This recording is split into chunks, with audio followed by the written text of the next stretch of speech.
Trump is what I call a fiscal nincompoop. He doesn't pay any attention to the deficit, the debt levels. That kind of thing doesn't really interest him very much. So what do we have? I think they're kind of sleepwalking into what is going to be an economic recession and a bad news for the stock market. So the stock market in the United States is overhyped, overvalued, and overpriced, in my view. And I think it's in a bubble right now.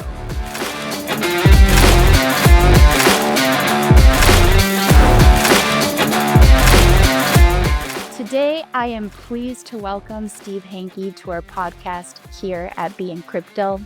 Mr. Hanke is a renowned professor of applied economics at Johns Hopkins University and a former advisor to the Reagan administration.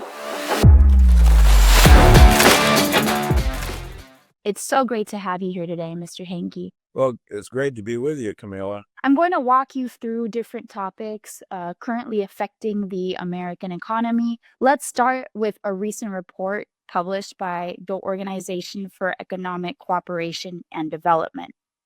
Yesterday, the OECD forecasted a significant slowdown in U.S. GDP growth from 2.8% in 2024 to 1.5% in 2026. What do you think are the main contributing factors to these weakened economic prospects? Well, I think the main thing probably the OECD is focused on is the election of Donald Trump and the fact that he's gone on kind of a shall we say, a tariff tantrum.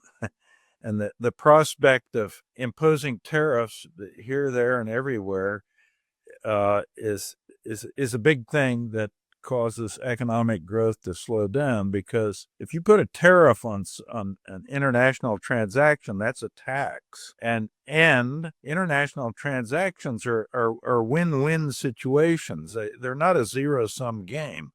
The seller gains or they wouldn't be selling, and the buyer gains or they wouldn't be buying.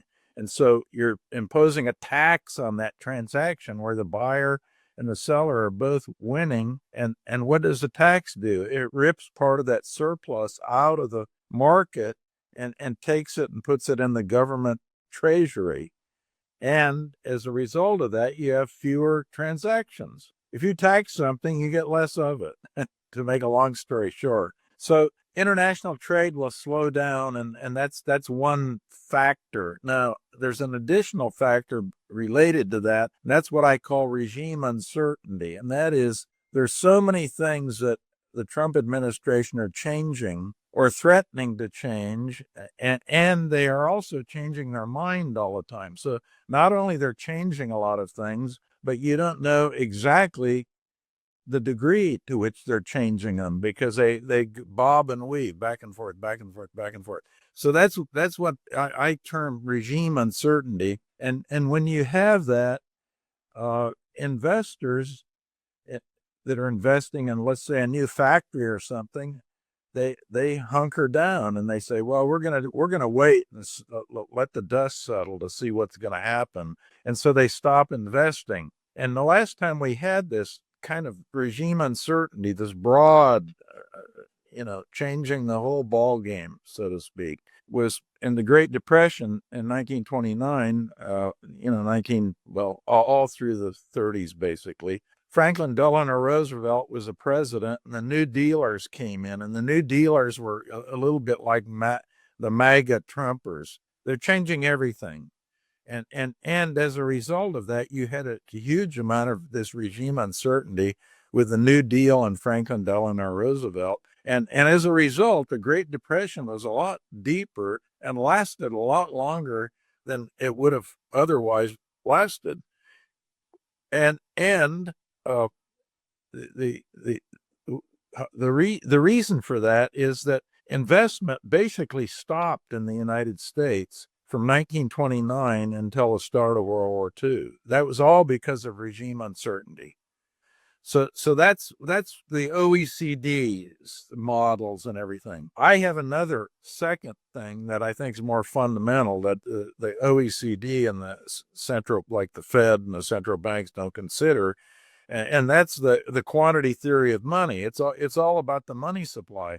What was going on with the money supply a year ago, 2 years ago, and so forth, because that will impact what happens with the economy this year. And what we've had is a situation where the money supply is basically been stagnant since April of 2022. The stock of money measured by M2 in the United States today is almost exactly where it was way back in April of 2022. Now, with that kind of stagnation in the growth of the money supply, you get a slowdown in the economy. It's like fuel for the economy. If you slow the fuel down going into an engine, the engine slows down. So that is something that has nothing to do with Trump. It happened a long time ago due to monetary policy. So with that, I anticipated, with the money part and the stagnation in the money supply, I anticipated this year we would have a slowdown and probably a recession. Now we have this second element, which is the regime uncertainty associated with Trump,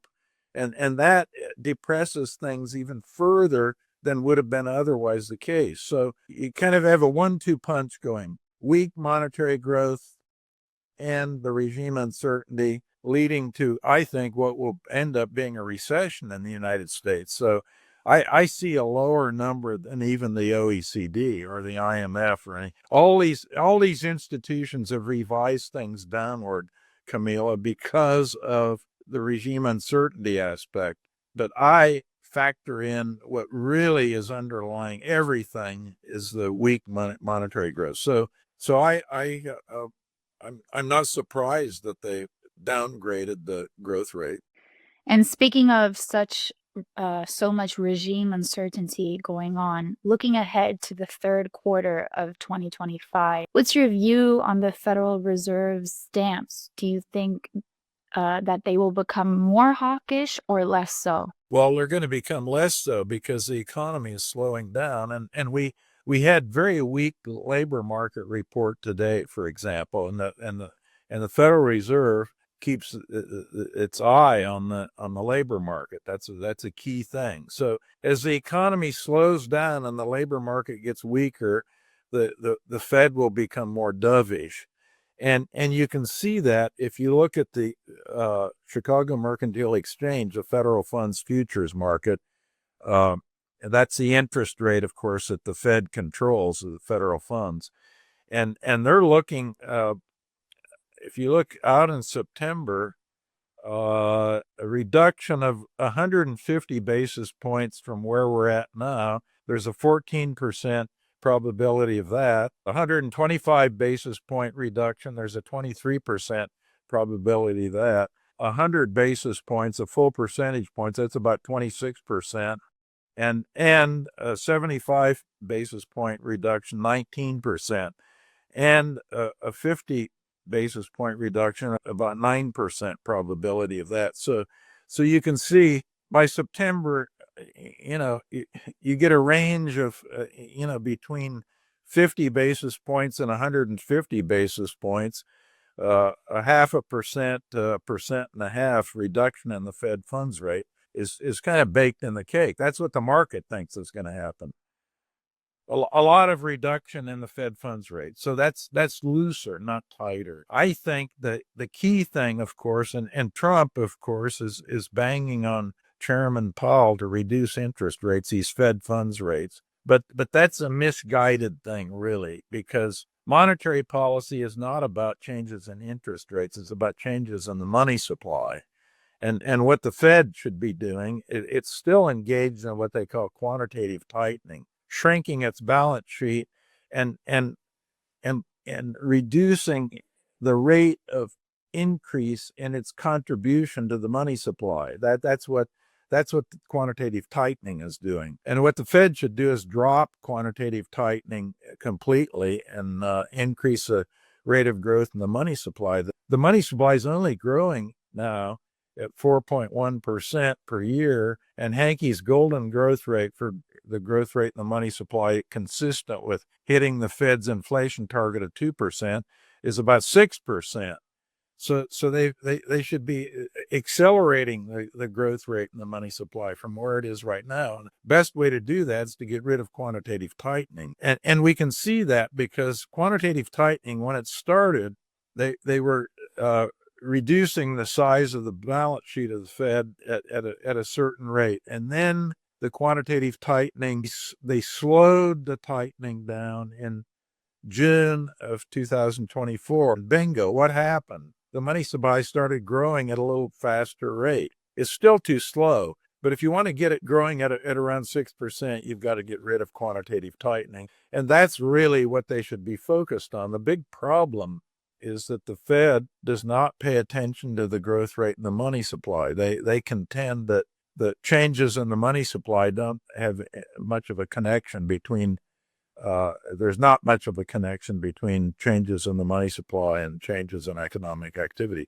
which is false. And by the way, Matt Sakurki and I, May 6th, Wiley just released our new book, Making Money Work, and we emphasize the importance of the quantity theory of money and go into details. Kind of a new version of the quantity theory is contained in that book, and so that's hopefully that book will start influencing people in Washington and the Fed, so they again start looking at changes in the money supply and gear monetary policy appropriately. Absolutely. And you actually touched on interest rates, which is such a big topic, and everyone's looking at the Federal Reserve in that respect. Market traders are forecasting 2 cuts by the end of 2025. Does that align with your expectations? Do you see a different number of cuts, no cuts? No, I think there'll be more cuts. And the reason I say that, it's not me with a crystal ball telling you, Camilla, what I think is going to happen. I just look at the markets. The markets tell you what they think is going to happen. So that's the consensus you want to look at. That's the objective consensus of what people with skin in the game actually think is going to happen. And it'll, any way you cut it, it looks like there's going to be a 50 basis point, 0.5% to 1.5% reduction in the federal funds rate by the time we hit the September OMC meeting, or they decide on these things. I also wanted to touch base on the US dollar index. Goldman Sachs recently suggested that the dollar is around 15% overvalued, with more room to actually fall. What's your outlook for the dollar index? Do you see its decline continuing in the third quarter? That wouldn't surprise me, and let me tell you why. So what I think the fair value of the dollar euro rate, forget the index. The most important price in the world is the dollar euro exchange rate. So what I think the fair value of that is between 120 and 140. Today it's trading at 114. So what's that mean? That means that I agree with Goldman, that I think a fair value, if we went to 120, that's about a 6% depreciation in the value of the dollar. And if we went to 140, which is my top number for the fair value, that would be about a 24%. So 15 is about between 6 and 24. Those are the numbers.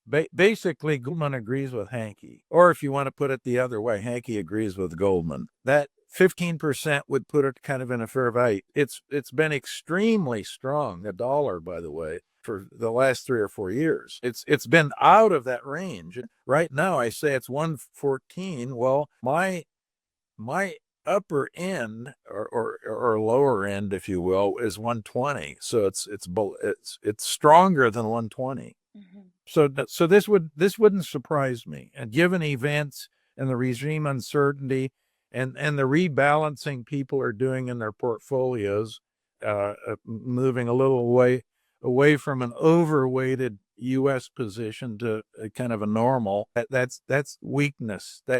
that engenders weakness in the U.S. dollar relative to the euro or the index, if you want to look at the index. Absolutely. And this is something that we've spoken about recently, and I've written about for BeInCrypto.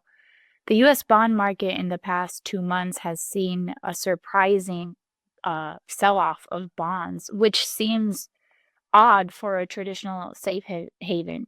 Um, what do you think explains this contradiction? Well, I think a lot of it is this regime uncertainty. That's what the bond market's pricing in. So what normally happens in a country like the United States, not you're down there in Argentina. This isn't Argentina. This is the United States of America. So most emerging markets, this kind of thing happens, what we're seeing in the United States, but not in the United States, because in the United States, what normally happens is that you have kind of a two-step process that happens. If you tighten up the money supply, like I indicated we've been tight for over 2 years, what happens is that inflation comes down. The money supply is tight and inflation comes down, and it has come down in the United States. In April of 2022, when it started coming down, the money supply, the inflation rate was 8.3%. Now it's 2.3%. So money supply contracts, inflation contracts, and then what happens? Bond yields follow inflation normally in the United States or in most big capital markets. But that's not happening now. So we've got an unusual situation where the money supply is tight, inflation is coming down in the United States, but bond yields aren't coming down, they're going up. The 10-year bond yield, the key one to look at is, it's 4.5%, roughly. I haven't looked at it actually this morning, I confess, but it's more or less there. In any case, this is unusual. This is usually what you see in an emerging market, someplace like Argentina. You don't see it in the United States. So the question is why? And the answer is clearly the regime uncertainty that's being created by Trump.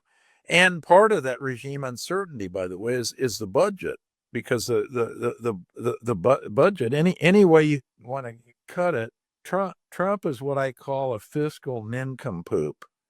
He doesn't pay any attention to the deficit, the debt levels. That kind of thing doesn't really interest him very much. So what do we have? We have a budget that is working its way through Capitol Hill right now. It's been approved by the House. The Senate's looking it over. This big, beautiful bill, supposedly, that Trump's in love with, is carrying with it a huge deficit and debt load, and the markets are focusing on that.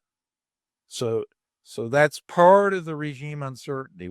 What is going to happen with the federal government's budget? That's part of what's going on. It's not only just the tariffs and all these other economic changes that are occurring. Absolutely. And I'm so glad that you touched on the national deficit that the US has been chronically facing for several years. And I wanted to ask you, when discussing the fiscal discipline of the United States, who do you see primarily accountable for its enforcement? The president or Congress? I know you mentioned something about a constitutional amendment, and I'd love it if you could tell us more about it. Okay, so the way it's been working, at least since basically the first Trump administration, this thing really started to get uncorked, and that is the deficit. So the deficit actually peaked out at about 3.1 trillion in 2020. That was the last year of Trump's first term, and then Biden, throughout his tenure, it was about 2 trillion, and now it's projected to go from 1.8 trillion to up to in 2034 it'd be up to 2.6 trillion. So it's very elevated levels. So that would suggest that neither the president or the Congress is in control of much of anything, given the way the rules are set up now. So I've been advocating, and I'm a member of the board of the Fiscal Sustainability Foundation, and we advocate having a constitutional convention under Article 5 of the Constitution, and I think we're moving in that direction. We do have 2/3 of the states that have requested this kind of thing, and the Congress will have to act on it.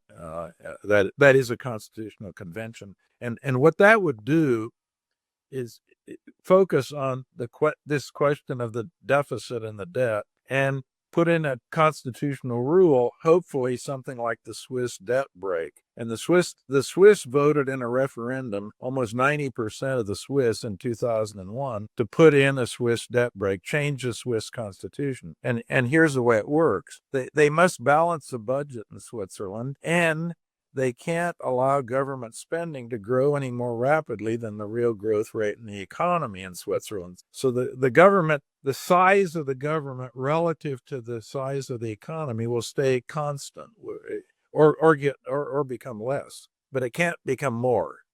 It can't kind of spread its wings and get larger. So at any rate, that is the only way I think you actually can control government spending and control a budget in the United States. Because if you try to do it with the statutory changes in the law, we've had that with like the Graham-Rudman bill, not decades ago, but that's the statutory changes and fixes are they're like a Band-Aid. They just tear off. They figure out a way around it. And that shows you that the incentives in the politics and so forth, you put some kind of constraint in the statute, and the politicians are, they're clever. They no.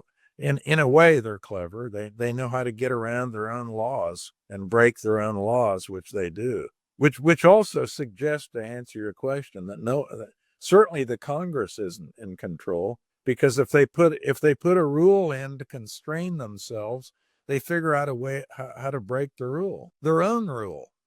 So what's the solution? Well, you have to have a constitutional amendment. That's the only. You have to change the U.S. Constitution and do what the Swiss did. That's I think the only long run solution to this thing. If you could give a few key pieces of advice to the government, you choose to who, whether it be Jerome Powell, President Trump, or members of Congress, what advice would you give them? Well, if it's Powell, which is important because he's the chairman of the central bank, the Federal Reserve, that he should read Sakurki and Hanke, Making Money Work, very carefully, and adopt a view consistent with the embrace of the quantity theory of money. Money matters. Basically, money matters, and that would be the first thing. Now they don't think money matters, so that's a huge thing. And I would also recommend that the president, the White House, and his economic team take a look at making money work, as well as the people on the Hill, not only the senators and Congress people, but also the staffs up there. So that's one big change. The other thing is that I do think that dusting off the playbook that we used with President Reagan would be a good thing, and that is supply side tax structure, sound money. We've already talked about, because Paul Volcker did embrace the quantity theory of money. He thought money mattered. So did President Reagan. So that's the money side, and then the tax side, supply side taxes, flat tax would be the best thing, where you have, for example, a rate of 13, 14, 15% on everybody, with no exemptions or no loopholes or anything like that. You just, how much was your gross income? Put it on a postcard and multiply by the tax rate of whatever it is, 13%, and that number is your tax bill, and send that into the IRS every April, and that's the end of it. So that would be the tax side. Government spending, that's another element of Reagan. Control it, reduce the size of government, relative to the size of the economy. And the last thing, free trade. So we're not doing much of that.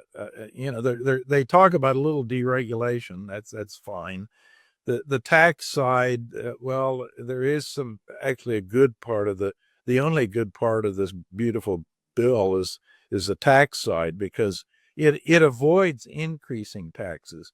They keep advertising it as if it contains tax cuts. Well, it has some small tax cuts for not taxing tips, not taxing overtime pay, and not taxing Social Security benefits. But the rest of it is just no increase in taxes. The big part of it is that they're extending the tax cuts that were imposed in the first Trump administration. They're just saying we're not going to take those off. We're not going to increase taxes. And then, as I said, they've got a few little reductions, but that's more or less okay. But it's a long way from a flat tax, by the way.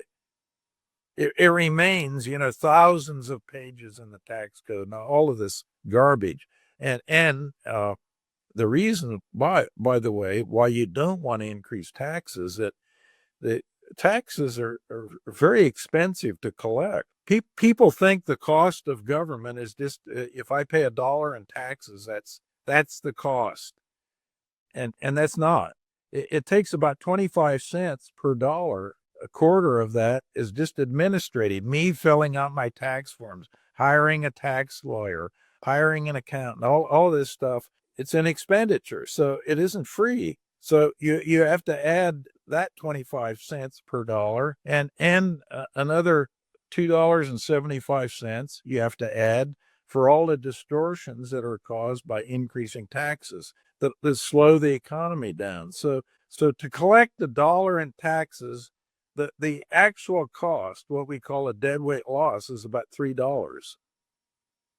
So that's why you want to contain government spending so you don't have to finance it either with tax increases, God forbid, or issuance of more bonds. So that's what I would do. Just dust off Reagan's old playbook and adapt it to today's circumstances, and you'd have a pretty good game plan. But we don't have Reagan's free trade thing. We don't have his government expenditure constraint and reduction. Both of those two big things are not in there. And three, the other thing that's not in there is what I mentioned about the quantity theory of money. So you have 3 out of the 5 that are missing in action. Absolutely. You've been extremely generous for your time, so I'll close off with the following question. Considering such a turbulent macroeconomic environment, are investors increasingly moving towards traditional safe havens like gold, for example? A little bit. Not as much as I think they should. I think they're kind of sleepwalking into what is going to be an economic recession and a bad news for the stock market. So the stock market in the United States is overhyped, overvalued, and overpriced, in my view. And I think it's in a bubble right now. My bubble detector, it's one of the highest readings on my bubble detector that I've had. The last time it was in this kind of zone was way back in the tech bubble in 2001. So the prudence is and a large cash position like Warren Buffett has is a good thing, not a bad thing. And being in things like gold is that's good, not bad. I've been bullish on gold for quite some time and remain bullish on gold. But you do, at the edges, you see a little bit of portfolio readjustment, as I mentioned earlier, happening.